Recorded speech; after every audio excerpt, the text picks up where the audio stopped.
प्रतिमा में माता नहीं मिली, प्रतिमा में माता नहीं मिली। माता के तुम्हें अच्छा दर्शन कौन कौन माता की करना चाहता, हाथ उठाओ।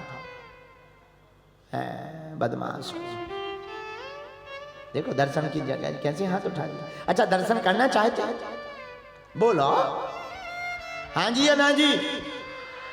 तो प्रतिमा में माता के दर्शन नहीं होंगे। माता रानी के दर्शन करना है तो प्रतिमा में नहीं, प्रतिमा में मां के दर्शन करें। प्रतिमा में नहीं, प्रतिमा में। जब प्रतिमा में आप मां के दर्शन करोगे तो माता रानी ना जाने किस रूप में नारायण मिल जाए, ना जाने किस रूप में नारायण मिल जाए।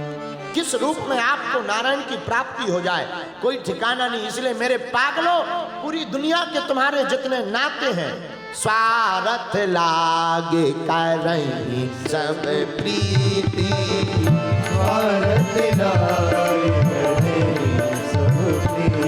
आसुर नर मुनि सब की यह रीति, स्वार्थ लागे करहीं सब प्रीति। सुर नर मुनि सब की यह रीति, स्वार्थ लागे करहीं सब प्रीति। श्री राम जय राम, जय जय राम। बोलो श्री राम जय राम, जय जय राम। श्री राम जय राम, जय जय राम। श्री राम जय राम, जय जय राम। अब गाओ श्री राम जय राम, जय जय राम। श्री राम जय राम, जय जय राम। श्री राम जय राम, जय जय राम। श्री राम जय राम, जय जय राम। शायद तुम चौपाई से नहीं मानोगे, हमें भरोसा है आपको डोज की जरूरत है। सुनो एक कथा बता रहा। आहा, अहमदाबाद की लोगों स्वार्थ के ऊपर हमारे पूज्य गुरुदेव एक कथा सुनाते थे। किसी नगर में एक महात्मा रहते थे, बड़े सिद्ध महात्मा। आहा, बड़ा ज्ञान ऊंचा, भक्ति से भरे महात्मा, नाम अखंडानंद बाबा, अवधूत महात्मा, भक्कड़ महात्मा। अच्छा महात्मा होते ही अवधूत हैं, क्यों? गांठी बंधन बे करे जिनके राम न होए। महात्माओं को क्या काम, दिन भर करते सीताराम, महात्माओं को क्या काम। उनका एक चेला था, उसका नाम था चंगीलाल। महात्मा बड़े सिद्ध पहुंचे हुए, ऊंचे लेवल के, चेला बड़ा विचित्र क्योंकि गुजराती था। चेला चंगीलाल रोज शरण में आवे, शरण में आकर के रोज प्रणाम करता।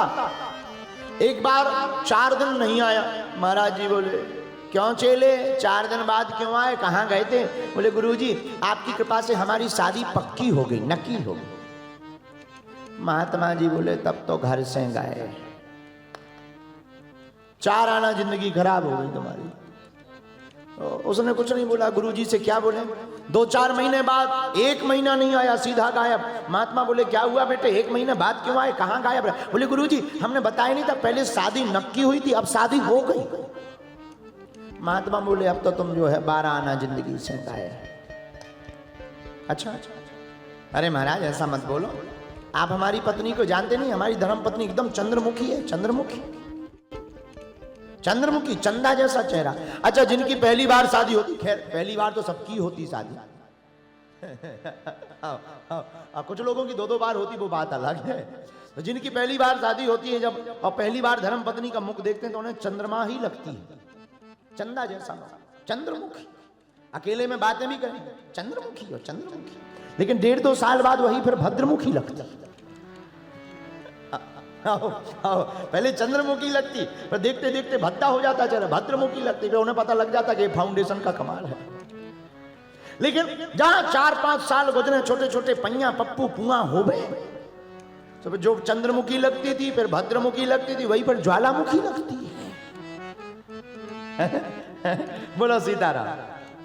तो वो बालक अपने गुरुजी से बोला, गुरुजी आप जानते नहीं, हमारी धर्मपत्नी बड़ी सुंदर है, ईमानदार है, सत्यवादी है, सच्चरित्र वाली है, हमसे बड़ा प्रेम करती है, हमें बिना भोजन कराए करती नहीं है, हमें बिना सुलाए खुद सोती नहीं है। महात्मा भी बहुत पहुंचे थे, बोले ये तो नौकरानी भी कर सकती है। अरे महाराज ऐसा मत कहो, धर्म पति पत्नी का नाता बहुत ऊंचा होता है। तो महात्मा ने कहा भैया पति पत्नी का रिश्ता बहुत ऊंचा होता है, इसमें कोई संदेह नहीं है, लेकिन इस दुनिया में कोई तुम्हारा नहीं, ये भी मत भूल जाओ। वह बालक हाथ जोड़कर कहता, महाराज आप महात्मा हो, आपने शादी की नहीं ना, इसलिए आपको पता नहीं है कितना गहरा रिश्ता होता है, कितना प्रेम होता है। पत्नी, माता पिता, भाई बंधु स्वार्थवादी नहीं होते महाराज, सब समर्पण से प्रेम करते हैं। महाराज महात्मा ने जैसे ही सुना, महात्मा बोले बेटा तो फिर उदाहरण ही देख लो, कथा सुनाने से तुम्हारा दिमाग में पल्ले पड़ने वाला नहीं है। और सच बात भी यही है, दुनिया में कथा सुनाने वाले जितने भी सुनने वाले हैं उनके कम पल्ले पड़ता है, लेकिन जिनकी जिंदगी में घटना घट जाए उन्हें ज्यादा समझ में आ जाता है। बोलो सीताराम। अच्छा, कथा सुनाने से अगर लोग सुधरते होते तो आज घर घर महात्मा ना बने बैठे होते। बोलो जय सिया राम। बालक नहीं माना तो महात्मा ने 6 माह तक उस बालक को श्वास रोकने का योग सिखाया। योग 6 महीने तक। 6 माह बाद वो बालक घर गया। महात्मा ने एक युक्ति बतलाई, आज तुम्हें घर पर एक उपाय करना है। क्या? कान में बात बता दी। घर पर आया, पत्नी का नाम मुन्नी बहन। उस बालक ने अपनी पत्नी से कहा, अरे ओ देवी। हाँ स्वामी जी। नाथ आप थक गए होंगे, चाय बना दे, हलवा बना दे। उस बालक ने कहा, देवी जी हमें हलवा नहीं खाना, आज हमारा खीर खाने का बड़ा मन है। पत्नी तुरंत खीर बनाने चली गई। पुराना जमाना, लकड़ी का मकान, ये लकड़ी जो ऊपर जिसके ऊपर खप्पर लगे हुए थे वो एक लकड़ी के ऊपर टंग गया खप्पर ठीक करने के बहाने, और जाकर के दोनों पैरों का फंदा बना करके लटक गया। लटका और श्वास को रोक लिया। गुरुजी ने तो बता ही दिया था श्वास रोक लेना है। पत्नी ने बढ़िया खीर बनाई, आवाज लगाई, ओ स्वामी जी, ओ पप्पू के पापा, खीर बन गई, पालो। अभी तो श्वास रोक करके टंगा हुआ था। गुरुजी ने कहा था, चूंकि 2 मिनट हो गया, 3 मिनट हो गया, पत्नी का दिमाग खराब। पत्नी ने देखा उल्टी लटके सांप की तरह, उल्टे लटके सांप की तरह। क्या बात है, बोल नहीं रहे। नाक के ऊपर हाथ रखा, सांस बंद। पत्नी का दिमाग खराब। 2 मिनट 3 मिनट जगाया, थपकी लगाई, छाती पीटी, जग जाओ, खीर खा लो। क्या हो गया? लेकिन देखा कि इनका तो राम नाम सत्य हो गया। पत्नी ने सोचा अगर हम चिल्लाएंगे, रोएंगे, गांव वाले आ जाएंगे, मोहल्ला वाले आ जाएंगे, पूरे रिश्तेदार आएंगे, फिर ये जलेंगे। भूख हमें अभी लगी है। एक काम करते हैं, पहले खीर खा लो, फिर रोना धोना शुरू करते हैं। पहले खीर खा लेते हैं, फिर रोएं, क्योंकि क्या पता 2 दिन ना बने भोजन, 3 दिन ना बने, कोई ठिकाना थोड़ी है। मरने वाली बात है। इसने बढ़िया 2 कटोरा खीर दबा के खाई, जल्दी जल्दी 2 गिलास पानी पिया, फिर मुंह को बढ़िया अब लंबा घूंघट डाल के, अरे राम राम राम। अभी हाल तो ठीक थे, कह रहे थे खीर बना दो, हमने खीर बनाई, बिना खाए ही चले गए। घर वाले, परिवार वाले सब दौड़े दौड़े आए, क्या हो गया, क्या हो गया, क्या हो गया। इसने बतलाया, ऐसी ऐसी बात है। सब रोने लगे। ये भी पीटने करके, सिर पीट करके रोने लगी।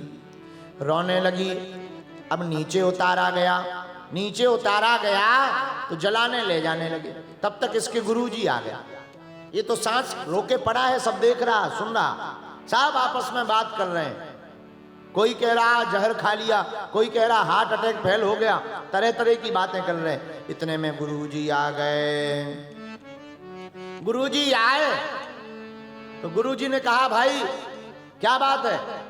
घर वालों ने चरण पकड़ लिए, रोने लगे। महाराज तुम्हारा चेला था, तुम्हारी भक्ति करता रहा 6 साल तक, नित्य नेम करता रहा, बताओ ना जाने क्या हो गया, एकदम से प्राण चले गए। आप तो महात्मा हो, कोई मंत्र मंत्र मारो ठीक हो जाए, भगवान का भी नाम बढ़ जाएगा। महात्मा बोले भाई एक उपाय तो है। बोले क्या? बोले ये जिंदा बच सकता है, लेकिन इसके बदले में किसी एक को और मरना पड़ेगा। तो एक कटोरा में दूध मंगाया, बोले जो भी ये 7 बार उतारा करके दूध पी लेगा वो मर जाएगा, ये जिंदा हो जाएगा। पत्नी से कहा पहले नंबर पे तुम ही ज्यादा छाती पीट रही, चुड़ियां फोड़ रही, तुम ही पी लो।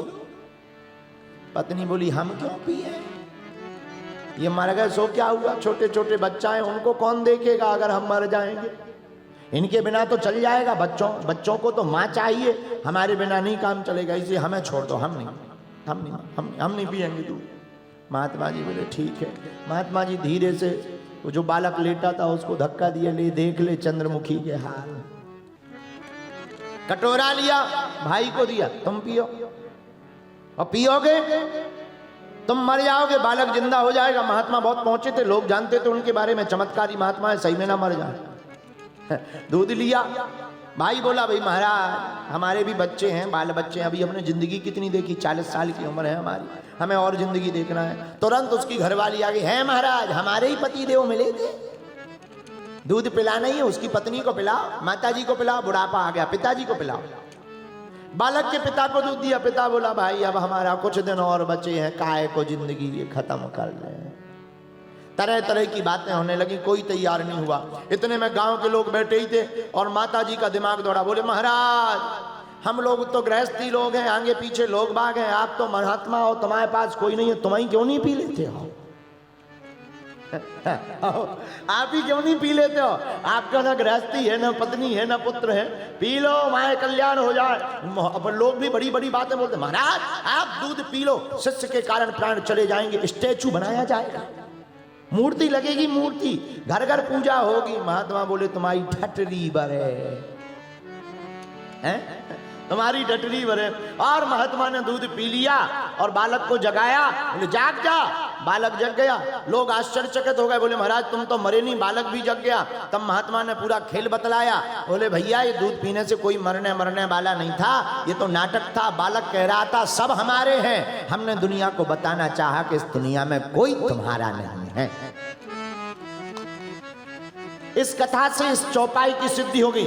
स्वार्थ लागी करही सब प्रीति, स्वार्थ लागी करही सब प्रीति।